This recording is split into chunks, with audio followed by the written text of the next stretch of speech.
Herek piye kabare, aku nang kene apik tenan. Jadi di video kali ini aku akan review dan share pengalamanku pakai Bareksa selama kurang lebih 2 tahun. Aku awalnya punya sebuah kekhawatiran atau ketakutan bahwa aku nggak akan pernah bisa nabung. Karena di zaman sekarang distraction itu banyak banget. Kita jalan di mall itu banyak banget promo atau tulisan cashback. Terus kalau kita buka HP ya, itu banyak banget diskon atau promo kayak beli 2 gratis 1, beli minimal 60.000 dapat potongan 10.000 ya. Jadi aku benar-benar khawatir bahwa aku akan beli-beli gitu loh, aku nggak akan punya kesempatan untuk nabung. Dan akhirnya aku riset dan aku searching ya, kira-kira instrumen investasi apa yang paling cocok untuk pemula, terutama untuk anak muda ya, remaja kayak aku. Dan akhirnya pilihanku jatuh ke reksadana. Jadi di video kali ini aku nggak akan bahas tentang definisi reksadana sampai ke akar-akarnya. Aku bukan ahli, silakan cari video-video di YouTube, itu banyak banget video-video informatif dan edukatif. Tapi di video kali ini aku hanya akan sharing beberapa hal yang aku suka dari Bareksa. Alasan yang pertama, daftarnya cepet dan gampang. Kita tinggal duduk di rumah dan ya udah, proses registrasinya semuanya itu serba digital. Kita nggak harus keluar rumah atau nyiapin berkas yang ribet yang banyak. Kalau nggak salah 2 tahun yang lalu ya, aku hanya disuruh nyiapin KTP, foto selfie sambil megang KTP, sama bukti kepemilikan rekening. Tapi nggak tahu lagi kalau di tahun 2021 Bareksa punya kebijakan yang baru ya. Kalau misalnya teman-teman tahu, silakan tulis komen di bawah.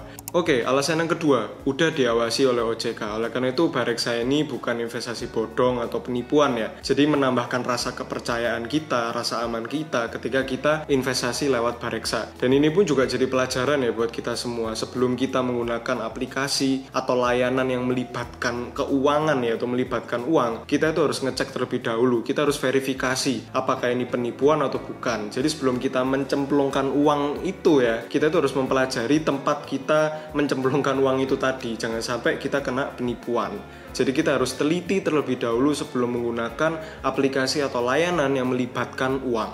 Alasan yang ketiga, di sana aplikasi rapi dan mudah untuk dipahami. Jadi untuk orang awam, untuk pemula, untuk kita sebagai remaja yang sebelumnya belum pernah nyentuh aplikasi reksadana kayak Bareksa, kita tuh bener-bener dimudahkan. Desainnya tuh nggak aneh-aneh atau nggak banyak tulisan-tulisan yang ribet atau tulisan-tulisan yang asing ya. Jadi kita tuh bener-bener dipermudah dalam proses membeli, proses menjual, proses untuk belajar tentang fitur-fitur yang ada di aplikasi Bareksa. Jadi untuk desain aku bener-bener suka ya, nggak aneh-aneh dan langsung straight to the point. Jadi bener-bener mudah untuk dipelajari atau dipahami. Alasan yang keempat, tiap produk reksadana disertai dengan penjelasan dan informasi, mulai dari harga, grafik, ringkasan informasi, risiko, prospektus, fun fact sheet, dan bahkan simulasi. Sehingga kita bisa mempelajari dan mengetahui terlebih dahulu ya, performa atau risiko yang akan kita dapatkan ketika kita memilih produk tersebut. Dan semua informasi dan penjelasan itu tersedia langsung di dalam aplikasi Bareksa. Sehingga kita sebagai pemula atau awam bisa dengan mudah mengetahui atau mempelajari terlebih dahulu produk tersebut tanpa harus buka banyak aplikasi yang lain. Semuanya itu langsung tersedia di dalam aplikasi Bareksa. 5. Metode pembayaran yang beragam, mulai dari transfer bank secara manual atau fitur baru dari Bareksa yaitu dengan virtual account. Tapi pribadi yang paling aku suka adalah pembayaran dengan menggunakan OVO. Jadi Bareksa dan OVO ini bekerja sama. Jadi benar-benar gampang, tinggal top up OVO, udah selesai, kita bisa beli reksadana. Dan bahkan kita bisa membeli reksadana dengan menggunakan OVO Point. Jadi buat teman-teman yang suka berburu cashback atau promo,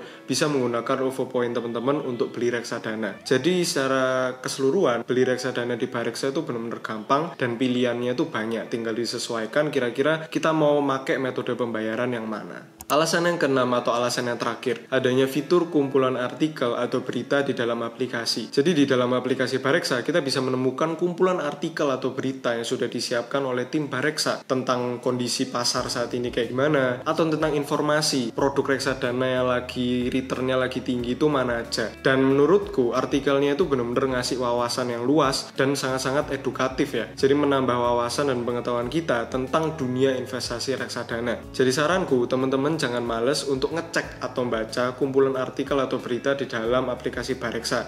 Itu benar-benar bermanfaat banget.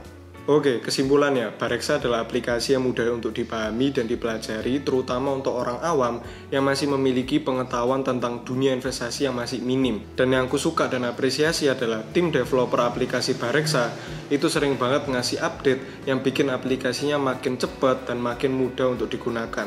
Nah, saranku kepada kita semua ya, sebelum kita memulai investasi, ada baiknya kita tuh mempelajari terlebih dahulu dari definisi, kemudian sistem atau cara kerja, dan juga juga risiko yang akan kita dapat ketika kita memulai sebuah investasi. Jangan sampai kita itu cuma ikut-ikutan atau kita tuh langsung aja investasi tanpa mempelajari terlebih dahulu latar belakang dari investasi tersebut. Dan kita pun harus memastikan ya investasi itu sudah terverifikasi dan udah mendapatkan izin atau udah diawasi oleh negara. Oke, sekian video kali ini. Mohon maaf kalau misalnya ada salah kata, silahkan tulis komen di bawah kalau misalnya mau sharing atau ada pertanyaan. Like, share, subscribe channel ini kalau misalnya suka dengan konten-konten yang ada di channel ini. Thank you dan Tuhan berkati.